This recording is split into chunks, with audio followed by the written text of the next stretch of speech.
Hai guys, selamat datang di channel YouTubeku. Jadi di video kali ini aku akan merepresentasikan beberapa poin penting terkait konten kenapa harus jadi konten kreator. Jadi saat ini menjadi seorang konten kreator itu adalah salah satu profesi yang begitu sangat-sangat potensial untuk kita tekuni. Dan tidak sedikit dari kalian yang saat ini mungkin sudah terjun ke dalam konten kreator, baik itu di aplikasi Facebook ataupun Instagram ataupun TikTok.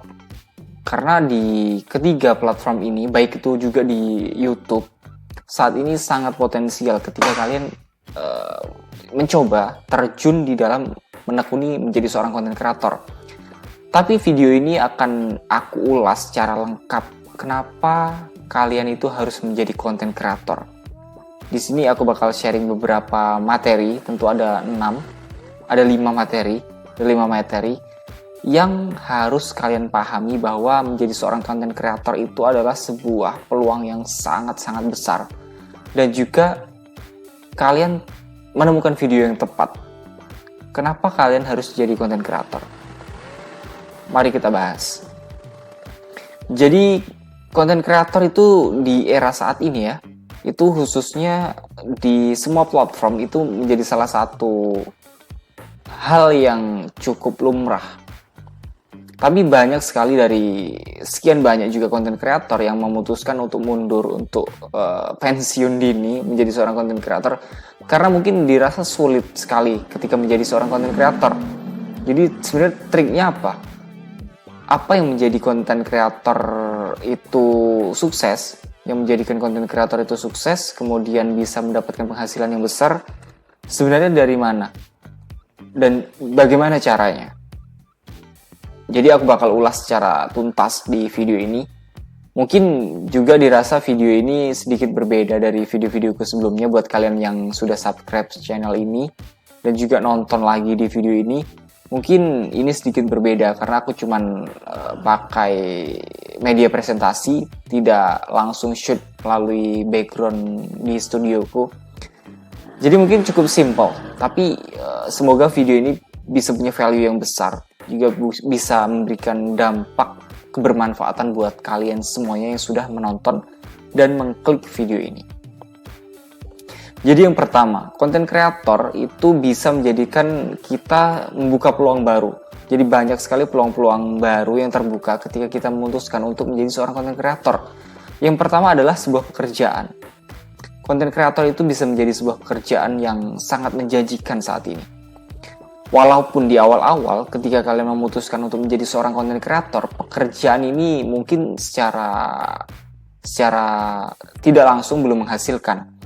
Karena kita perlu membangun audiens ataupun membangun target market yang bakal kita sasar dari konten-konten kita.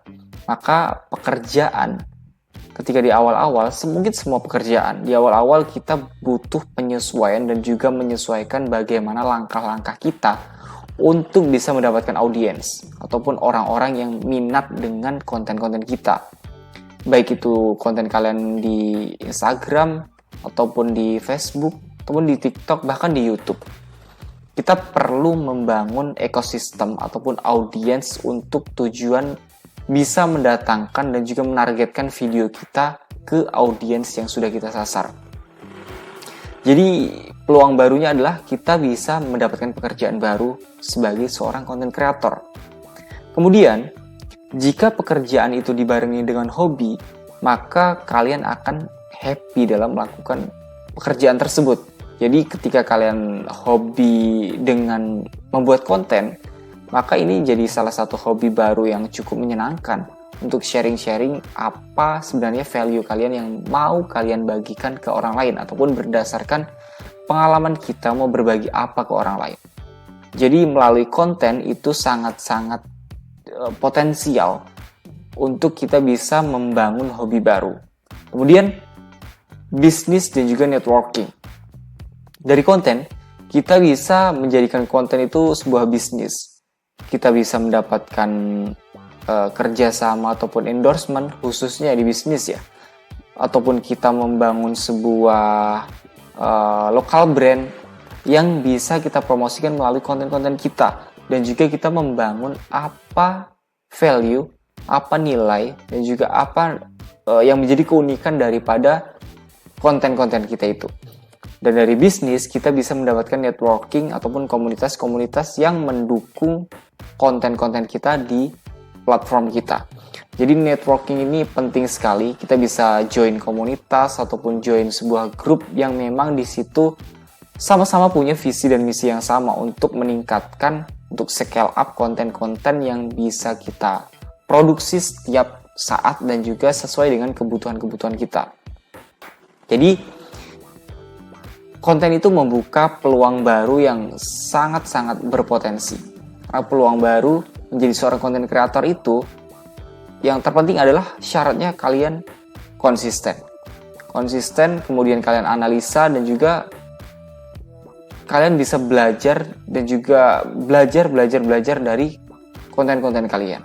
Artinya jangan terpaku kepada satu konten ketika kalian tidak melakukan perbaikan dari konten yang kalian produksi. Itu bisa jadi konten-konten kalian bisa stagnan. Artinya harus kalian perbaiki, kalian riset, dan juga bagaimana membuat audiens kalian itu nyaman dengan konten kalian. Jadi yang pertama adalah membuka peluang baru. Kemudian di chapter yang kedua, dari konten itu kita bisa menghasilkan personal branding. Kita itu dikenal karena apa? Apa keahlian kita? Siapa kita? Jadi personal branding itu menumbuhkan kepercayaan masyarakat terhadap kita. Jadi siapa kita? Siapa kita ketika kita membangun konten?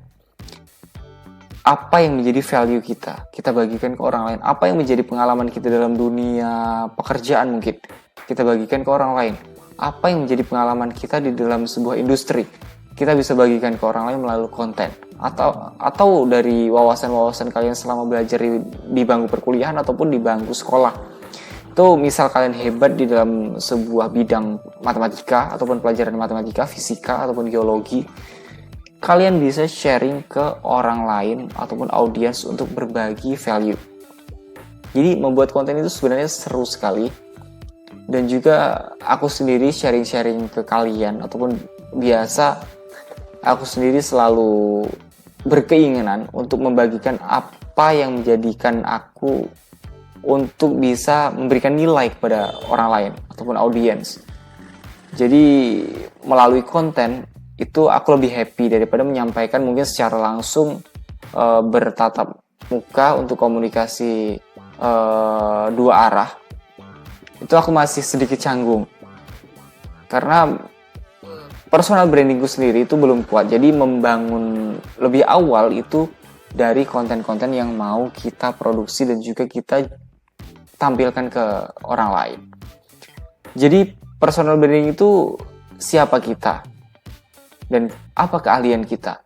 Kemudian di keahlian kita ini kita bisa fokus terhadap satu keahlian yang mungkin kita bisa tekuni terus-menerus ataupun konsisten secara terus-menerus di keahlian itu untuk kita bagikan terus.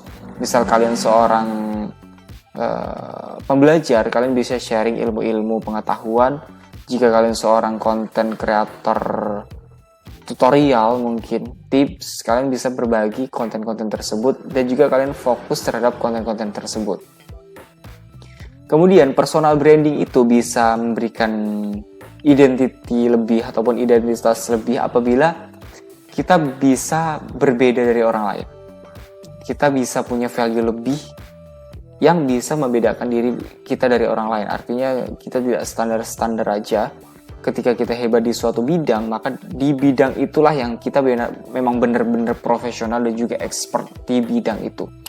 Jadi personal branding kita akan jauh lebih paten dan juga lebih kuat ketika ada yang membedakan diri kita dengan orang lain secara value.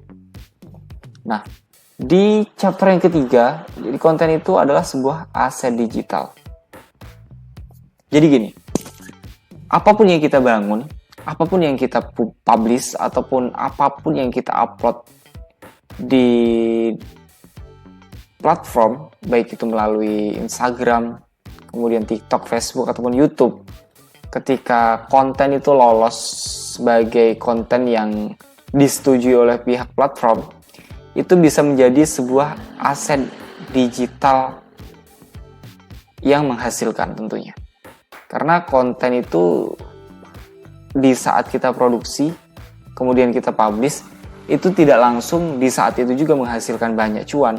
Karena di fase-fase 2 bulan, 3 bulan, 4 bulan, nah itulah konten baru mulai punya traffic, punya audiens, punya peserta, punya peminat.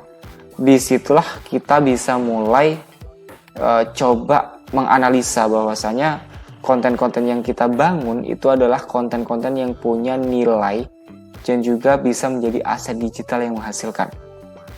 Nah, dari konten-konten itu, konten-konten yang kita bangun itu berupa aset digital, itu akan menjadi sebuah passive income. Passive income itu adalah sebuah metode yang bisa menghasilkan cuan buat kita tanpa kita bekerja. Artinya kita kerja di awal, mungkin di fase 4 bulan, konten itu bisa punya traffic yang cukup tinggi. Mungkin bisa sampai di dalam sehari bisa menghasilkan tayangan sampai di 10.000 mungkin. Nah, itu bisa menjadi sebuah passive income yang terus-menerus bisa menghasilkan buat kita. Mungkin sampai bisa di 100.000, 200.000, bahkan sampai 1 juta tayangan mungkin dari satu konten itu. Itu bisa menjadi sebuah passive income yang sangat-sangat potensial. Kemudian, dari aset digital itu, tentu aset-aset itu bentuknya produktif dan juga yang bisa menghasilkan. Karena video-video kita itu, yang kita publish, yang juga yang kita share ke orang lain melalui platform, baik itu di channel YouTube, setelah termonetisasi, aset itu bisa menjadi aset produktif yang menghasilkan terus-menerus.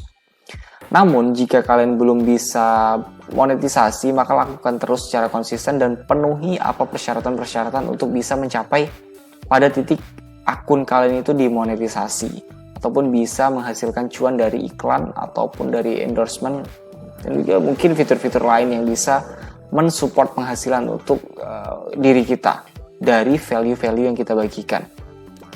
Dan juga konten itu, usahakan setiap konten itu memang punya nilai aset digital yang bisa menghasilkan. Tapi di balik itu, di setiap konten kita harus punya pemikiran bahwa konten-konten yang kita bagikan itu ada punya nilai kebermanfaatan. Jadi konten-konten yang kita bagikan itu ada manfaat buat audiens untuk diserap, dicerna, dan juga dijadikan sebuah ilmu pengetahuan yang mungkin di sebelumnya mereka belum tahu. Jadi nilai kebermanfaatan ini kalau dipikir itu jauh lebih besar daripada sekedar income aja. Karena gini, ketika sebuah konten itu memiliki nilai kebermanfaatan tanpa kita mengejar uang, tanpa kita mengejar penghasilan, konten itu sendiri sudah bisa menghasilkan banyak sekali cuan. Karena ketika aset digital itu bentuknya produktif dan juga punya nilai kebermanfaatan, maka dari konten tersebut tanpa kita push, tanpa kita scale up, orang lain bakal datang untuk mencari konten kita. Artinya ketika kalian memproduksi konten, buatlah konten-konten yang memang punya value dan juga punya nilai kebermanfaatan untuk orang lain. Supaya tanpa kita mungkin scale up, tanpa kita ngiklanin konten kita sudah banyak dicari oleh orang lainnya. Nah, ini di chapter yang keempat. Di chapter yang keempat ini dari konten. Dari konten itu sendiri pasti kita bisa melatih skill konten kita. Skill konten itu memang tidak bisa kita capai di 2 ataupun 3 konten itu kita langsung expert, kemudian kita bisa memproduksi konten terus-menerus yang punya nilai konten yang baik. Itu tidak bisa semerta-merta seperti itu. Karena jam terbang seorang content creator itu pasti secara sustainable bakal mulai dari yang buruk, mungkin lebih buruk, bahkan nanti buruk, baik. Nah, seperti itu. Karena tidak ada seorang yang langsung expert ketika mereka terjun sebagai seseorang yang menekuni bidang itu, khususnya ya di content creator ini. Karena Mr. Beast sendiri pernah bilang bahwasanya 100 konten pertama kalian itu akan sangat buruk. Jadi artinya jangan berharap bahwa konten kalian itu langsung sempurna. Itu salah sekali.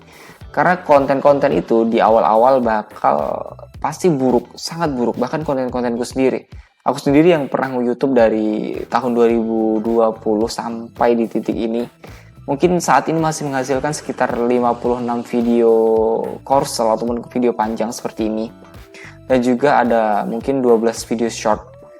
Itu sendiri jauh dari kata sempurna dan sangat-sangat buruk sekali. Jadi aku sendiri menyadari itu dan juga memotivasi diriku untuk terus konten, memperbaiki kualitas konten, dan bagaimana caranya konten kita bisa punya value dan juga punya manfaat bagi orang lain. Tentu dari itu, kita memahami bahwa skill kita harus terus upgrade. Harus belajar dan juga tingkatkan terus kapasitas yang ada di dalam diri kita. Baik itu dalam ilmu komunikasi kita dengan orang lain. Mungkin aku sendiri saat komunikasi dengan kalian yang sedang menonton video ini mungkin belibet, putus-putus, kemudian secara nalar tidak tersampaikan ataupun berputar-putar pembahasannya. Nah, itu adalah skill komunikasi. Jadi skill komunikasi itu penting banget untuk bisa kita menyampaikan pada orang lain. Jadi ketika kita belajar, ya itu harap dimaklumi bahwasanya diri kita belum secara sempurna bisa menyampaikan konsep komunikasi yang baik kepada orang lain. Nah, yang kedua adalah skill editing. Ketika kita memproduksi konten, kita pasti tidak lepas dari yang namanya skill editing, karena sebelum kita publish konten itu, kita harus edit terlebih dahulu dan kita sesuaikan dengan apa konsep-konsep yang mau kita susun berdasarkan konten tersebut. Jadi editing ini sangat penting sekali. Aku sendiri memproduksi konten itu mulai dari script writing, ya di video-videoku sebelumnya ya, mungkin untuk video-video seperti ini kita hanya mempersiapkan materi aja, kemudian mempersiapkan apa yang mau kita sampaikan kepada orang lain. Ya mulai dari script writing, kemudian produksi video, editing video, kemudian publishing, itu sebelumnya aku lakukan sendiri karena memang tidak nge-hire tim.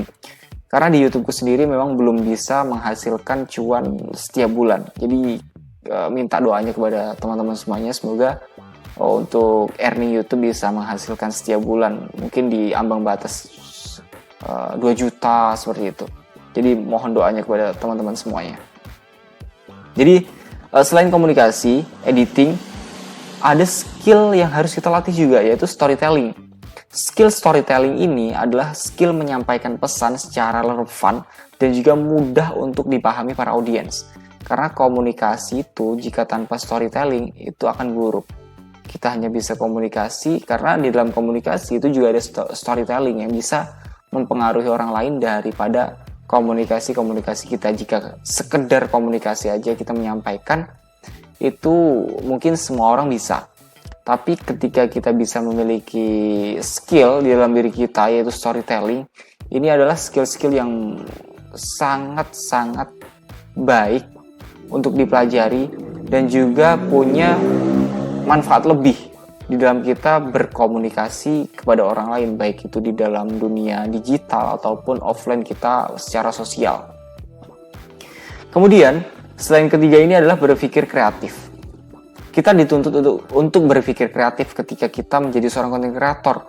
Ya seperti memproduksi konten, mengedit, kemudian membuat thumbnail, kemudian menyusun bagaimana struktur ataupun pola channel YouTube kita. Kita membangun ini berdasarkan pikiran-pikiran kreatif kita. Jadi jangan sampai kita stagnan, karena banyak sekali inspirasi yang bisa kita cari di dunia internet, khususnya seperti di Pinterest ataupun di web-web Frapik dan banyak lagi. Karena berpikir kreatif itu akan menimbulkan kecenderungan yang baik untuk kita. Karena kita harus terus dituntut untuk berpikir kreatif. Kemudian skill marketing. Jadi ini bentuknya adalah kapasitas yang ada di dalam diri kita. Karena kita ketika memproduksi konten, jadi kita harus mengedepankan bagaimana konten itu supaya bisa SEO ataupun bisa sampai kepada orang yang mencari konten kita. Ya seperti ini, mungkin ketika kalian mau belajar menjadi konten kreator, kalian harus menonton video ini terlebih dahulu. Itu adalah ilmu marketing yang perlu bahwasanya relevansi konten kita itu tepat sasaran kepada orang yang menonton video kita. Jadi ilmu marketingnya adalah bisa dicapai dengan sangat mudah ketika kita menempatkan SEO konten kita atau search engine konten kita itu tepat sasaran pada orang yang butuh value ataupun butuh nilai dari konten-konten ataupun materi yang kita sampaikan. Kemudian di sisi lain, memahami audiens itu juga penting sekali. Karena membangun sebuah platform, membangun sebuah media, itu kita harus paham konten kita sasar kepada siapa. Konten kita harus kita tujukan kepada siapa. Maka dari itu, memahami audiens di dalam sebuah konten itu penting sekali, dan juga ini butuh waktu yang cukup berbeda lah. Mungkin setiap orang itu berbeda untuk memahami audiensnya. Karena di setiap channel YouTube itu juga punya value-nya masing-masing. Jadi untuk tahap memahami audiens itu mungkin bisa kalian ukur terlebih sendiri daripada konten-konten kalian. Itu sudah tepat sasaran kepada audiens yang mau kalian sasar atau tidak. Jadi seperti itu. Nah, kemudian kita masuk di chapter yang kelima. Dari konten, kita bisa membangun trust. Jadi trust itu adalah sebuah kepercayaan orang lain terhadap kita. Dan juga kita bisa membangun kekayaan, membangun penghasilan daripada konten-konten yang kita produksi. Jadi karena membangun kepercayaan itu sangat penting, itu berhubungan dengan brand deals. Jadi brand deals ini adalah penghasilan. Ketika seorang klien, perusahaan, baik itu instansi publik, swasta, ketika mereka sudah punya kepercayaan kepada kalian, pasti mereka punya minat untuk membangun kerjasama. Ini khususnya brand ya, brand. Nah, dari kepercayaan itu akan menimbulkan brand deals. Kalian bekerja sama dengan nilai kontrak mungkin 100 juta dalam kurun waktu setengah tahun kepada brand tersebut, yang tujuannya menyampaikan pesan-pesan dari brand tersebut dan juga untuk mencapai penjualan dari brand ini sendiri. Nah, itulah trust. Tingginya trust daripada konten kreator itu akan begitu menguntungkan sekali bagi kita. Jadi bangunlah kepercayaan sampai pada titik kalian itu benar-benar dipercaya oleh orang, dan juga bisa mendapatkan peluang-peluang yang besar sekali di depan. Dan yakinkan pada diri kalian bahwasanya ketika kalian memutuskan untuk menjadi kreator, itu kalian harus berani melawan resiko, yaitu resikonya tidak lain tidak bukan adalah konsisten.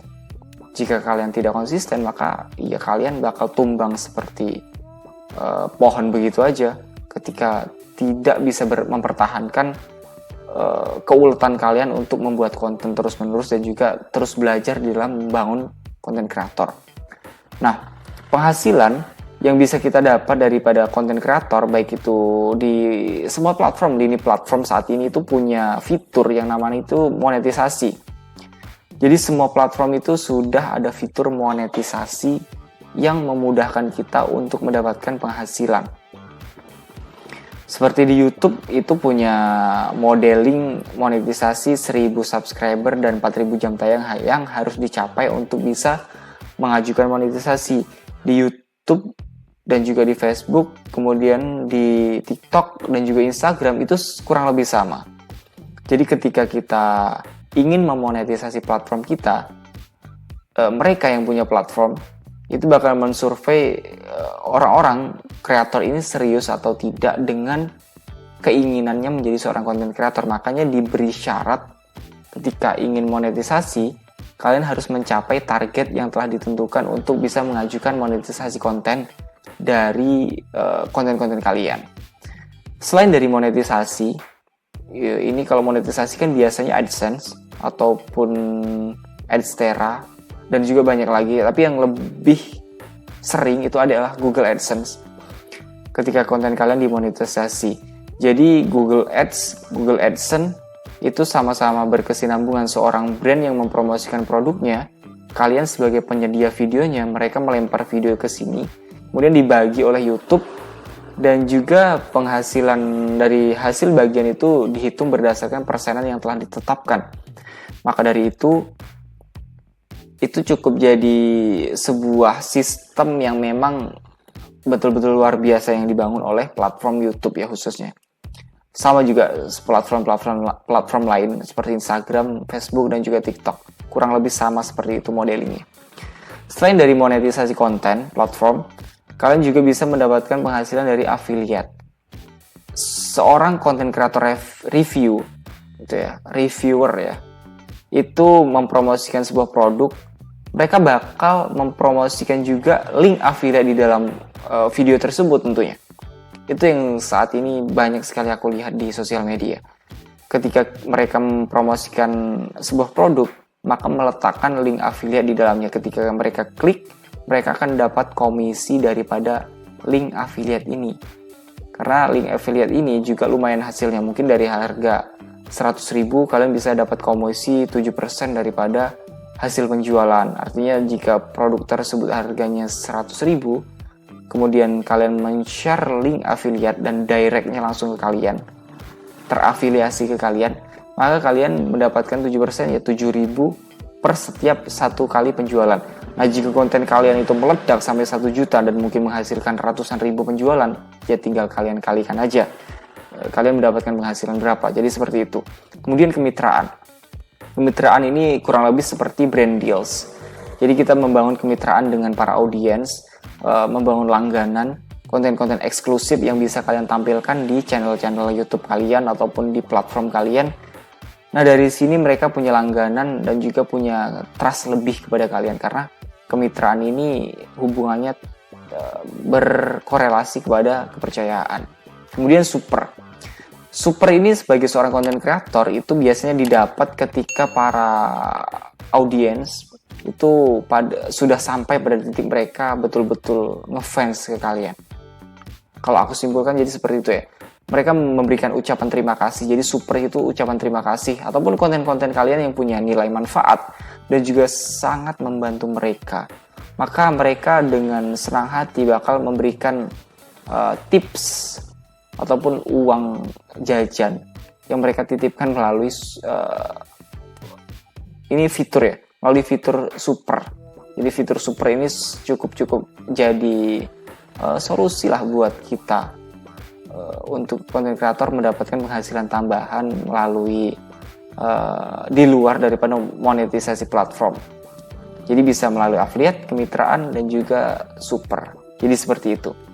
Jadi mungkin 5 bab yang aku bahas di video ini, mungkin buat kalian yang ada yang begitu belum bisa memahami, mencerna, kalian bisa klik komentar ataupun apa yang mau kalian tanyakan, silahkan sebanyak-banyaknya. Kalian sharing aja di bawah, kita sama-sama sharing dan juga belajar untuk menjadi seorang content creator yang baik dan juga yang bisa menebar kebermanfaatan bagi banyak orang. Jadi seperti itu. Sekali lagi buat kalian yang belum mampir, yang belum subscribe ya, kalian bisa klik aja tombol subscribe dan juga kalian aktifkan loncengnya. Kemudian kalian jika ingin mendapatkan konten-konten yang bermanfaat ya seperti konten creator insight ini, kalian bisa masuk ke playlist, kemudian kalian save aja playlistnya, aktifkan loncengnya.